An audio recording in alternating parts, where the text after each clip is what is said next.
विजय असो। हम तुम्हारे साथ है। पिंपराळा भागातील रहिवाशांच्या मागण्या पूर्ण झाल्याच पाहिजे। पिंपराळा रहिवाशातील मागण्या पूर्ण झाल्याच पाहिजे।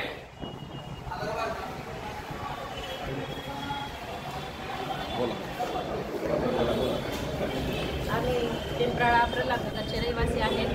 आमच्या प्रल्हादनगरमध्ये आता जवळजवळ 15 वर्षापासून आम्ही तिथे रहिवास करतोय, पण तरीही आमच्या कॉलनीमध्ये अजून अमृत योजनेची पाईपलाईन आलेली नाही आहे। स्ट्रीट लाईटचा वारंवार प्रॉब्लेम असतो, गटारींची व्यवस्थित सुविधा नाही आहे। आम्ही टॅक्स वेळेवर भरतो, लाईट बिल वेळेवर भरतो, तरी आम्हाला या समस्यांना सामोरं जावं लागतं। यासाठी आम्ही या ठिकाणी सर्व रहिवासी जमलेलो आहोत। स्वच्छतेची सोय नाही आहे, लाईट बिल आम्हाला भरपूर देतात, सगळं काही करायला लागतात, तरी पण आम्हाला पाहिजे। कॉलनीच्या जवळच देशी दुकान आहे, त्याचा पण आम्हाला खूप त्रास आहे। करता आहे खूप जास्त सुखसुविधांचा खूप अभाव आहे, तर नगरपालिकेने या गोष्टीकडे लक्ष दिलं पाहिजे। आम्हाला आमच्या ज्या समस्या आहेत त्याच्यापासून आम्हाला मुक्त केलं पाहिजे। स्ट्रीट लाईट लावले पण जातात, तर ते 4 दिवस चालू राहतात आणि 5व्या दिवशी बंद होऊन जातात। अशा लाईटा लावून काय माहीत नाही, लाईट उद्योगाचा त्रास होतो, लेडीजचा त्रास होतो। त्याच्यामुळे ते लाईट आहे ना जरा त्या सुविधा व्यवस्थित कराव्या। 6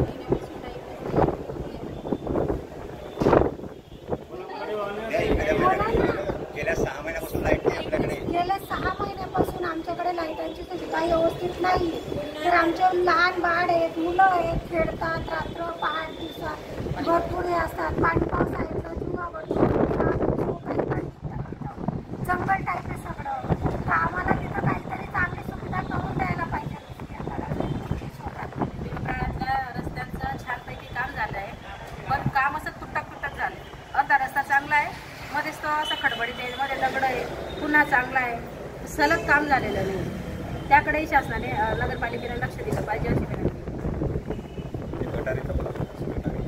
आज महानगरपालिकेत मी आलो आहे, महाराष्ट्र नवनिर्माण सेनेतर्फे आम्ही आयुक्त मॅडमांना आज निवेदन दिलं की गेल्या कित्येक वर्षापासून कमी 20 ते 25 वर्षापासून पिंपराळ्यातील रहिवासी त्या ठिकाणी राहतात, नगरपालिकेचे कर भरतात, MSCBचे लाईट बिल भरतात, सर्व प्रकारच्या कर हे महानगरपालिका टॅक्स प्रत्येक नागरिकांना घेतात आणि वेळोवेळी ते भरतातसुद्धा।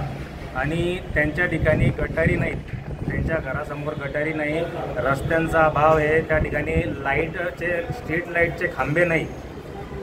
म्हणजे त्या ठिकाणी रात्रीच्या वेळेस जर महिला 8-9 वाजता त्या ठिकाणी प्रवास त्या ठिकाणी जर ते काम करून आले, तिथल्या सर्व हातावर काम करणारे सर्व महिला आहेत आणि ते जर रात्रीच्या वेळेस त्या ठिकाणी आले तर त्यांना तिथं लाईट राहत नाही, अशा मोठ्या म्हणजे तिथं साप वगैरे अशा त्या ठिकाणी निघत राहतात। आणि तिथं एक मोठा विषय म्हटलं म्हणजे देशी दारूचं दुकान पण आहे आणि तिथं त्यांना महिलांना त्या रस्त्याने जाण्यासाठी खूप मोठा धोका पत्करावा लागतो।